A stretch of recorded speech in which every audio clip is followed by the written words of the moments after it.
So, hi, and welcome back to the podcast. And I am thrilled to have a guest with me today. Her name is Brooke Bralove. She is a licensed clinical social worker, psychotherapist, certified sex therapist, master accelerated resolution therapy ART practitioner, and certified Daring Way facilitator. So, Brooke specializes in treating adults, couples, and groups with anxiety, trauma, and sexual and relationship challenges.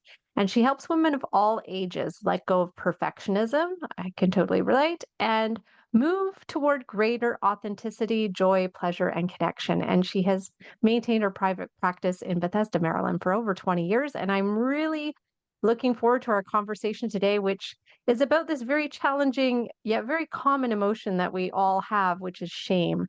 So, Brooke, thank you so much for being here today. Thanks for having me, Debbie. So, I'm going to start right into it, but you have a background. One of the things that I read in your bio there is you're a certified Daring Way practitioner. So you are using Brené Brown's work, which I love Brené Brown. I'm sure a lot of my audience members have read Brené Brown's work. So how did you come to share her work regarding shame? hmm So I'd been a therapist for many years, and in 2013, someone sent me her amazing TED Talk, which is called The Power of Vulnerability, which I'm pretty sure is still one of the top 5 TED Talks. And I just kind of fell in love with her and fell in love with the way she put language to things that I had always felt and seen in my practice. And she just did it in a way that I really appreciated, which was sort of self-effacing, very matter of fact. And I was just super intrigued by her. And I think like a few weeks later, I was looking on a listserv and I came across the only certified Daring Way facilitator in the DC area. And I went and had lunch with her and said, tell me about the training. And I think I was in that training like 2 months later. So I was trained in her Daring Greatly curriculum. She has several curriculums under the Daring Way.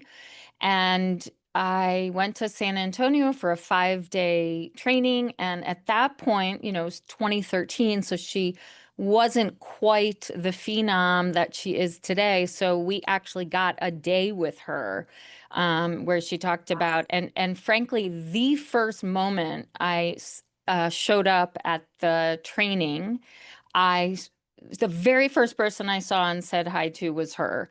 So that was kind of fun. And it was just a great training. And immediately I started implementing the work individually with clients, couples. But really, the main way I do it is through these 2.5-day intensive weekend workshops for women. I've done over 20 weekends in the last decade. And I love the work. It's very powerful, and especially in group, it's just kind of life-changing for these women. I bet that's an amazing opportunity to be with people over, you said 2.5 days, which is a lot of time. But there are a lot of opportunity to work through things and to connect with others and just to feel held and supported. I'm sure that's really gratifying for you to be able to facilitate that. Yeah, and I'm always shocked. I'm like, one of these days I'm just going to have a terrible weekend. There's got to be and um it's just not happened. I mean, there might be a challenging person in the group that makes it a little harder. But the groups really manage to become kind of cohesive, and the whole thing about shame is secrecy. And so when you end Mhm. up telling a bunch of total strangers that you met, 4 hours ago about something you're deeply shameful about, and you see that the world doesn't end and nobody's leaving the room and nobody's gasping or saying, how could you have done that? That's our greatest fear. And so it really quiets fears and really allows women to feel seen, heard, and supported. I love that. So the big word here is shame, and I Mhm. just want a good definition of how you would define shame. Mhm. So Brene, and therefore sort of what I've come to really appreciate and understand about shame is that it's a first of all, it's a universal emotion. Everyone has it. And it's really that deeply painful feeling or experience of believing that you are flawed and therefore unworthy of love, belonging, and connection.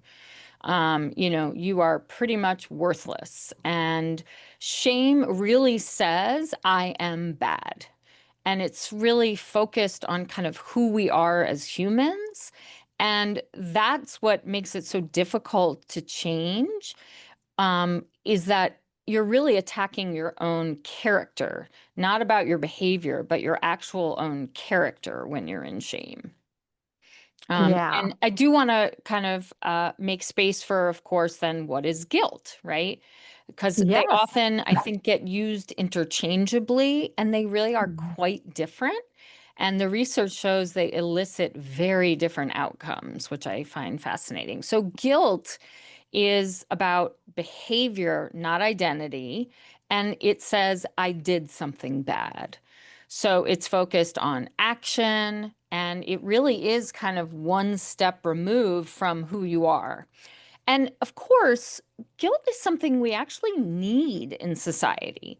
If we did not have guilt, we would all go around stealing and, hurting people because we wouldn't feel guilty about it. What do we care? So, guilt actually helps us kind of stay aligned with our values.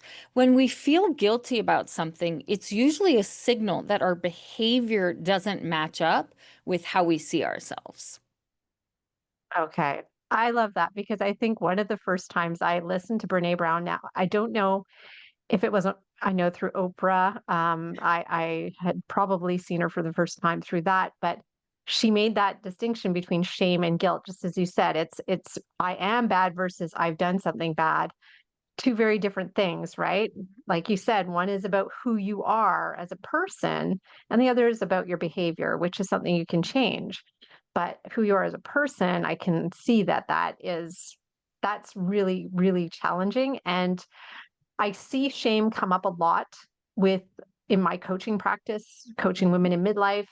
Obviously, over years, a lot of them are in their 50s, some 60s, and they have accumulated shameful things. They feel shame around various things. So, what are some common areas that you see that we're experiencing shame?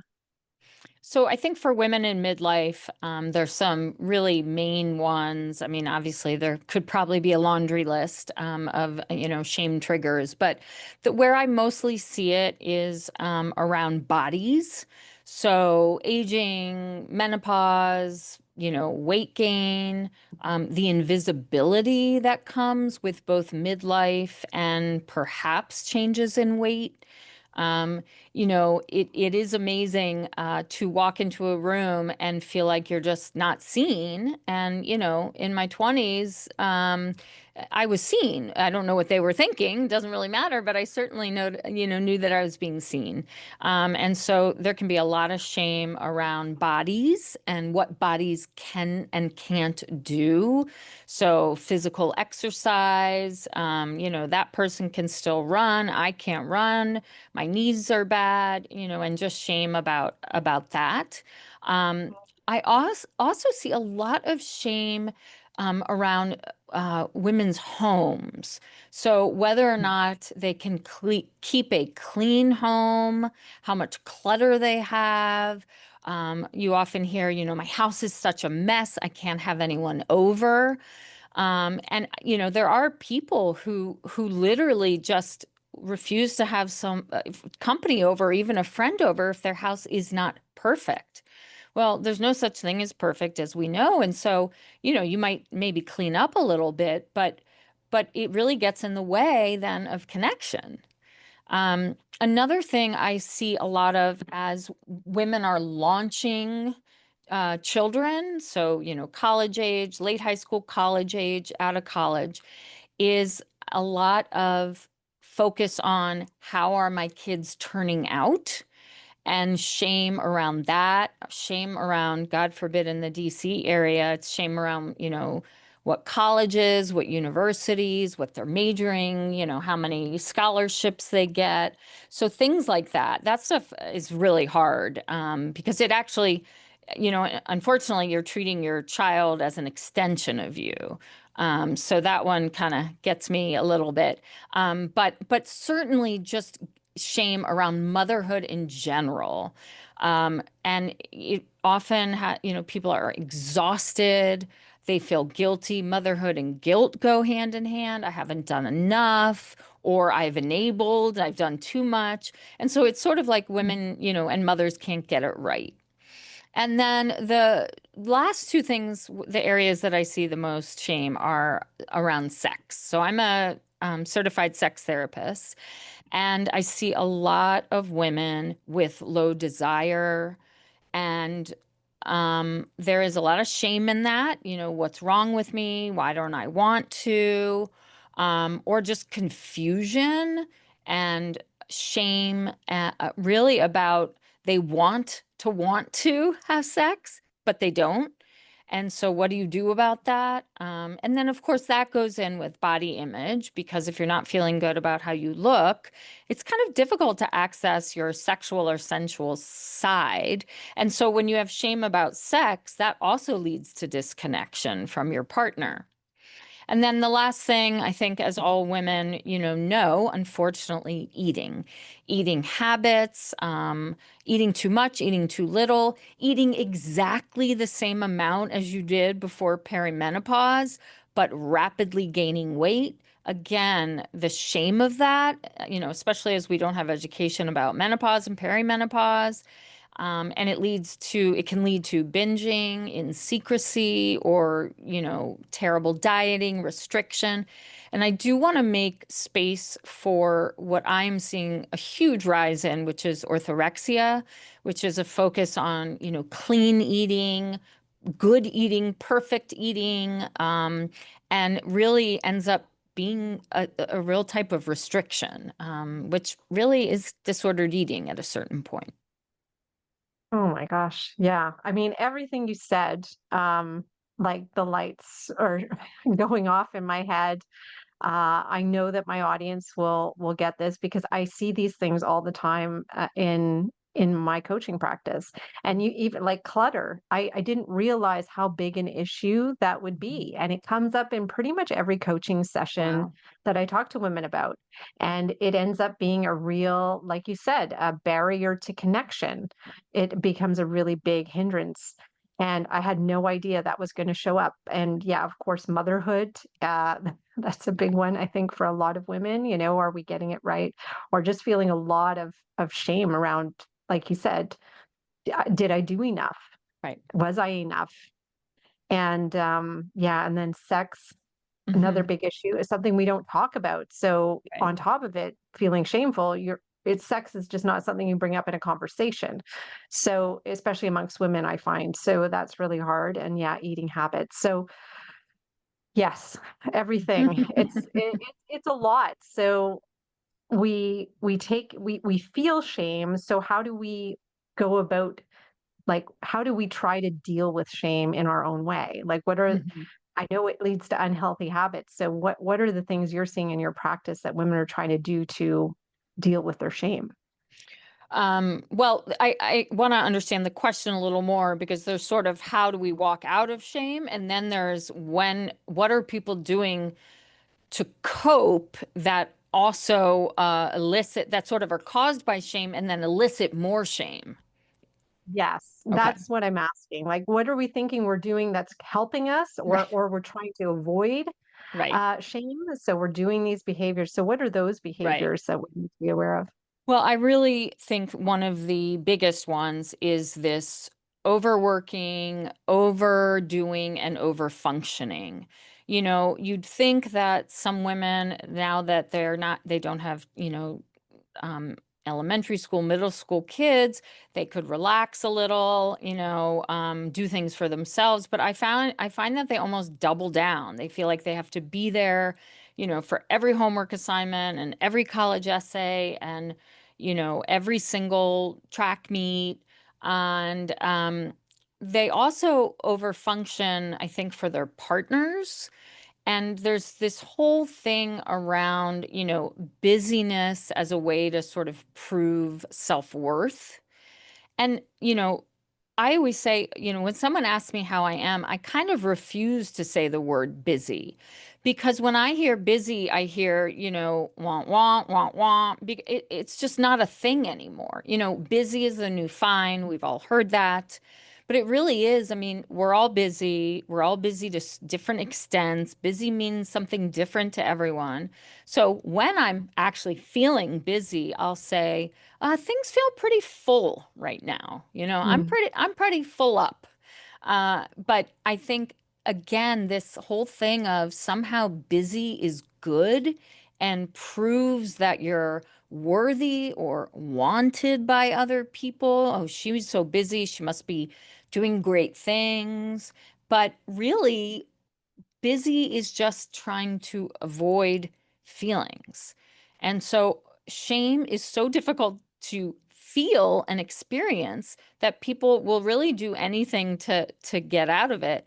And that includes, oh, it's time that I hand make the invitation cards for whatever, when they were actually about to sit on the couch and um, do nothing. And then that elicits real fear and anxiety, which then causes you to pick something else up. So when people come in and say, I just can't sit still, that's usually not I mean, it can be ADHD, but they sort of mean, I can't just watch TV. I hear that a lot. I can't just watch TV. I always have to be doing something else. And that again is usually avoidance and overfunctioning. And so you want to get them to try to slow down and just notice what's there and at least become more resilient to that underlying anxiety. Um, Yeah. and then, of course, what do we hear so much about these days but boundaries, right?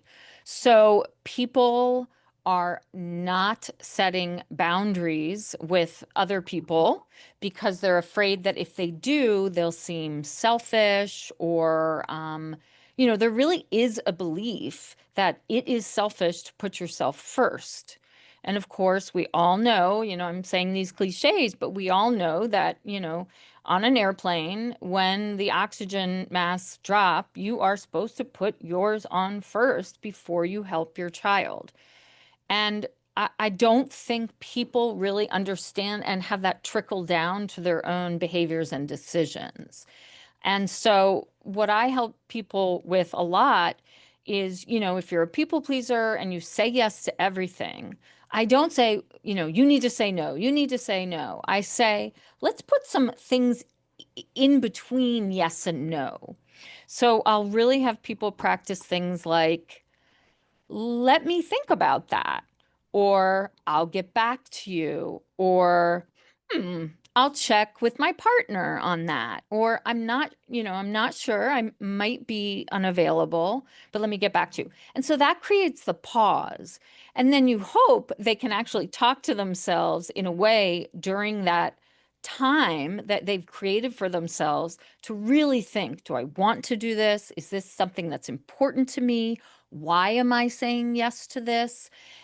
If I said yes to three things yesterday, then is this really the time to say yes? And so I love putting that pause in because you can't ask them to say no. That's too far a leap right away. So you got to kind of, take these little baby steps. And people feel really good when they do that, it feels good. And the only way you know it feels good is to do it and then see that the world does not end. And it's okay for people to be disappointed in you, pissed off, annoyed. And when we say no, we do disappoint people. I'm never like, oh, they'll be fine. They won't care. Maybe they will care.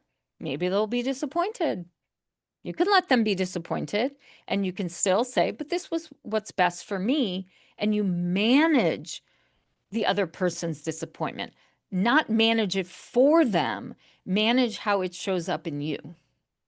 Mm, yeah, yeah.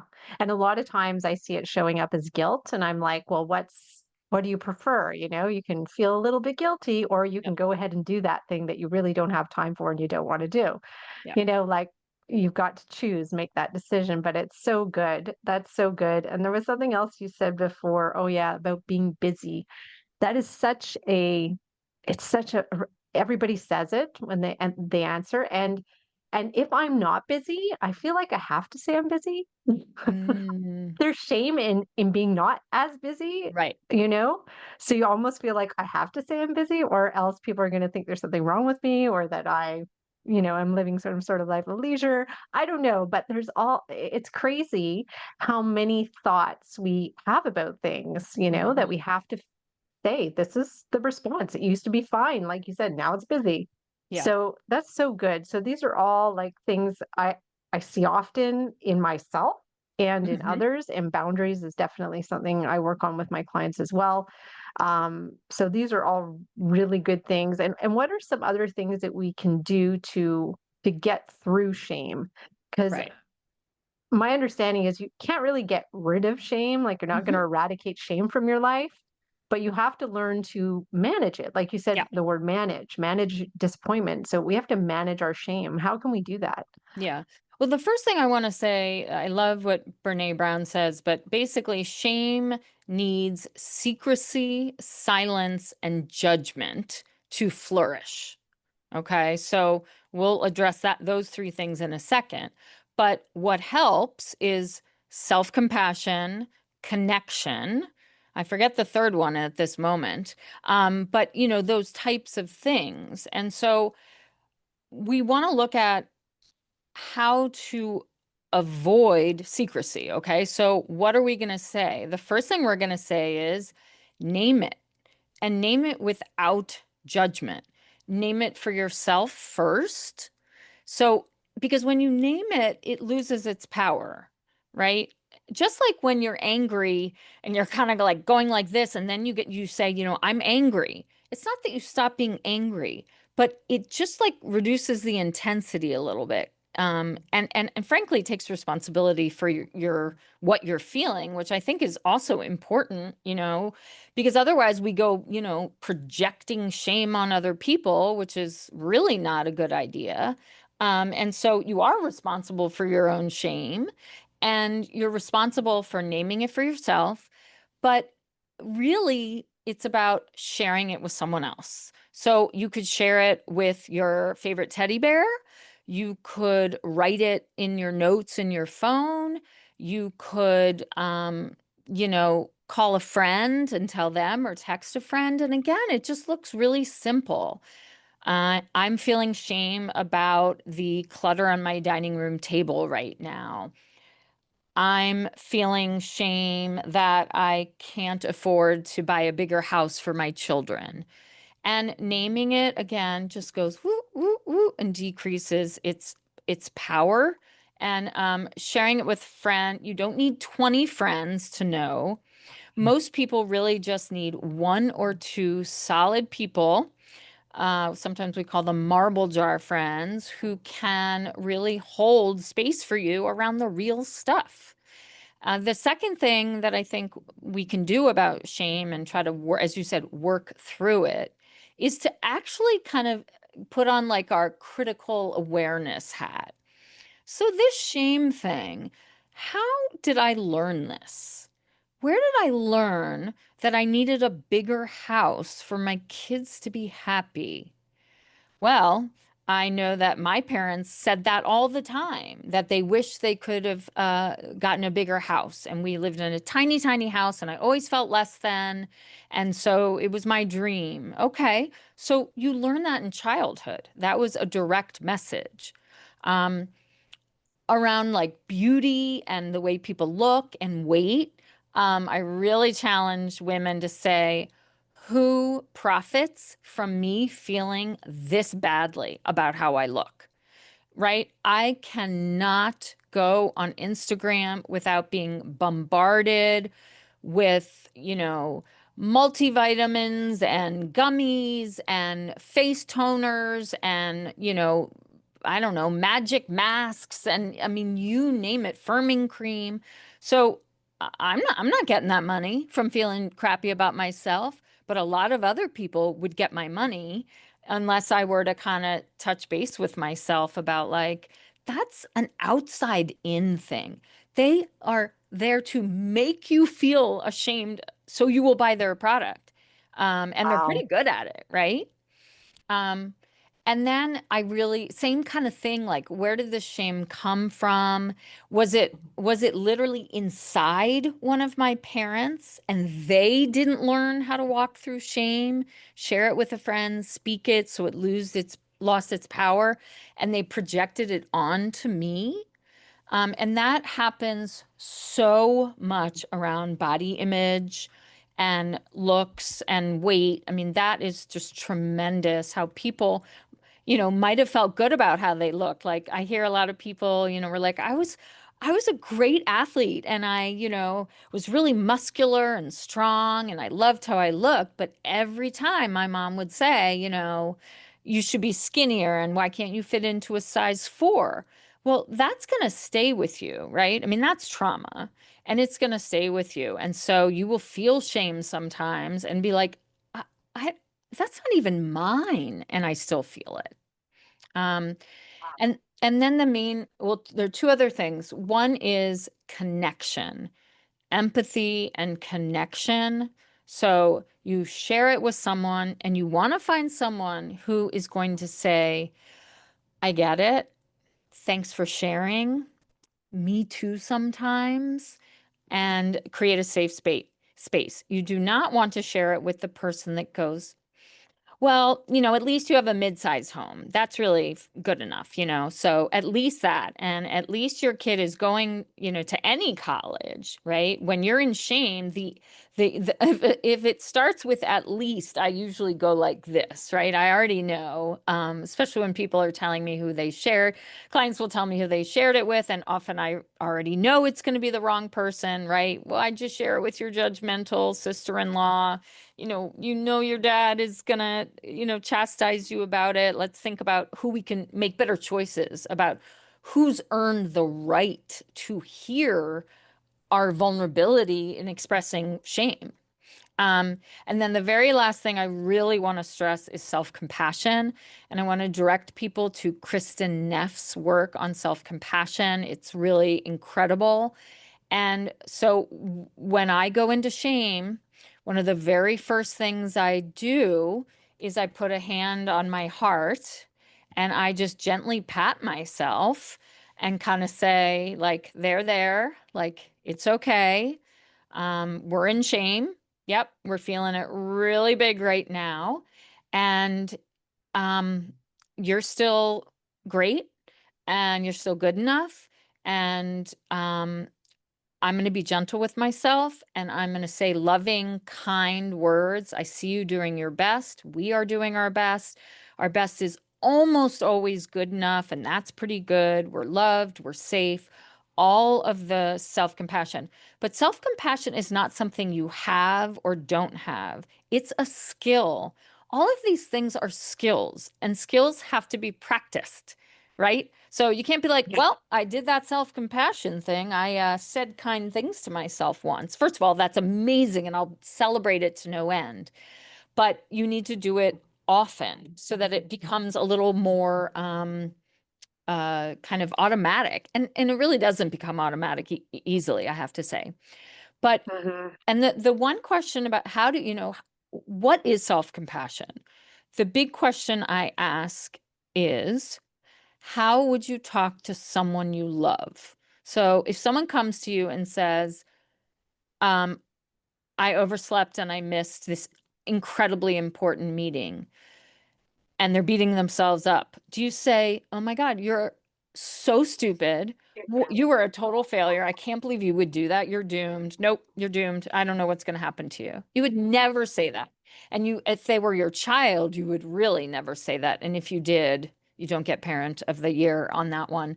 But but so if you wouldn't say that to them, what would you say? It's okay. I know this sucks. It must feel really hard right now, but let's think about, what you could do next. And we make mistakes. We are imperfect. And really, that is the biggest and most important thing. We are imperfect, messy, complicated, complex humans. We have messy living rooms. We have messy brains. We have messy sex, right? And that's okay. Um, Yeah. because you can't be close to perfection. One, because it doesn't exist ever. So you're always chasing something that you'll never get to because it doesn't exist. But also, I don't like perfection in someone else. When I see someone who I think is really perfect and I think they think they're really perfect, I am not going to be able to build a vulnerable connection with them because they're not real. And I will tell you, I had a conversation with someone a few years ago from high school, and everyone thought she was the most perfect everything, literally, smartest, best athlete, beautiful, opera singer, whatever. And when you find out how much pain she was in and how alone she felt because she couldn't be really close to people because she felt like if I'm close to people, they'll see, the real me and, that's not good enough. And so I felt sad for her. I have a lot of really close friends because I let it all hang out, frankly. But I've also, learned to do that over time. Wow. Wow. Oh my gosh, there's so many things there. But from that I take we are all imperfect, and it's to embrace that imperfection in us and to not sell ourselves short or sell our vulnerability to somebody who doesn't deserve to hear our story, to hear what's shaming us. I think we really just need to embrace that, and that it's just a human thing. We don't get rid of shame. It's just always a part of us, and every human feels it. And even if it looks like they don't, they do. Right.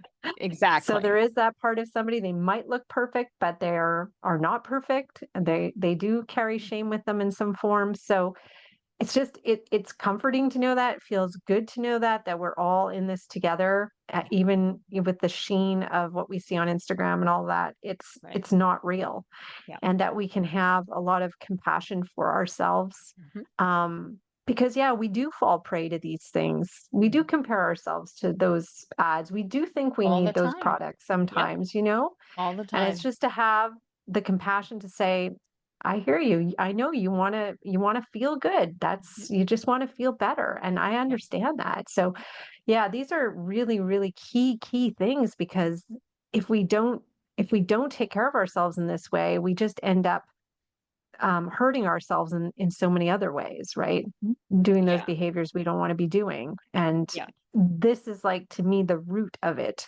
It's like, these are the roots of why we do the things we do sometimes. And we need to have compassion for that and be able to manage that shame and have somebody to talk to, like you said. Yeah, and that's why, I mean, she calls it a shame resilience curriculum because the point is Mm. not that you're not going to feel shame, but when you feel it, can you recognize it more easily? I mean, one of the things we do in the Daring Greatly weekend, we have so many exercises, written exercises that are like, what does shame look like? What if it's a color, what color is it? What do you think shame smells like? And we get all these people saying all these crazy things, what shape is it? What temperature is it? And then where do you feel it in your body? So, the other thing I really encourage people to do is figure out where shame shows up in your body. I know exactly when I'm in shame because I immediately stop eye contact. And I mean, like, Mm. really stop it and can't look back. And I'm a therapist. I'm really good with eye contact. And Hmm. I mean, and so it's so obvious to me, but I had to kind of observe that over time to figure that out. And now I know, and I try to get, like, okay, what just happened? Like, what in that moment made me look away and feel shame? And very common, I'm sure people are not going to be shocked. It's also like eyes gazing down, right? Head tilting down is very common. We think of hang your head in shame. Well, that's because that is literally what the body, oh, I guess well, some people will be able to see us and some people won't, but Yeah, I'm it kind will of, be on YouTube. yeah, so I'm kind of curling in on myself, right? Because you're protecting yourself, you feel badly about yourself. And so figure out what are your shame symptoms in your body. And then sometimes you won't identify the shame as the feeling, but you'll see it in your body first. And sometimes you'll feel it come on, and then you'll be able to locate in your body. And either way is awesome and real growth. Oh, absolutely. Okay. So I think that's really important to leave with too, is just understand how shame shows up for you in your body, Yeah. and be able to feel it or see it in the way your body, in your posture perhaps. Yeah. So that's really important, so that you can then question it, like you said, so you can interrogate, why am I feeling like that all of a sudden? What triggered me into feeling that way? So, yeah, I think that's a really important thing, to connect with our shame and understand what it is and Hmm. maybe where it came from. But at least Hmm. if we understand what it is, I think Hmm. is really key. Hmm. Good. Okay. I mean, I think, talk about this all day long because it's such a juicy topic and we don't get to talk about it. And I just love that it takes this kind of emotion we all don't want to feel to bring people together. Yeah. Like, I think that's why those weekends work, is because we're all holding it back and then we all get to let it go Yeah. It's a collectively. huge, yeah, collective exhale. These weekends are so Yeah. powerful, and sometimes it'll be amazing because like best friends will do it together. And what I say before they do it is y- you can only do it with your best friend if both of you are willing to share that there's nothing off limits, because otherwise, why in the world, why would you pay for this weekend, go through this weekend if you're still gonna hide your shame, right? Don't bother. But they always get closer because they then are learning, a little. I mean, they might be like, oh yeah, I knew that story or I knew that happened, but they still go deeper, and friendships get even tighter from the weekend. So it really is magical and it's a relief. And, the one thing also I want to say is, I mean, what you could really do an entire thing on is sex and shame, and especially like over Mm, your lifetime. I mean, that those things go hand in hand in our society. And yeah. shame with sex really prevents healthy, wonderful, loving, pleasurable sexual relationships with yourself or Yeah. anyone. Yeah. And will probably invite you back so that we can focus on sex and shame, because yeah, I do think that's a huge topic. I think we've all experienced, especially as women, shame around sex. And yeah, and I do want to talk about that with you. So, but I know for today this is what we've got. So Yeah. I loved it. I loved everything you shared. I think it's so valuable. And so the question I ask all my guests before they go is, what has been the best thing about getting older so far for you? Hmm. Not caring about what other people think of me, I won't say at all, nearly as much. And how great that is to see how much I cared in my 20s and 30s and just really notice that difference. Um, and then the other thing I think is that I really believe that everything is going to be okay, because I have a lot of years where even through hardship and challenge, everything is okay. Everything does become okay. And I don't think I could have ever known that in my 20s and 30s because I didn't have enough life under me. that is so good. I don't think anybody's ever said that. Mm. And it's so good because I have kids in their 20s now, and that's it. They're going through stuff, and that's what I say to them. You're going to be okay. I said, I know you don't believe that right now. Right. I know you don't, feel that right now, but I can tell you from my Mm. experience of 52 years that you're going to be okay. Yeah. And that is such a gift. That is Mhm. such a gift. Wow. Okay. Thank you so much for sharing that. And Yeah. so if the women in my audience want to connect with you or, go on one of your amazing weekends, how can they do that?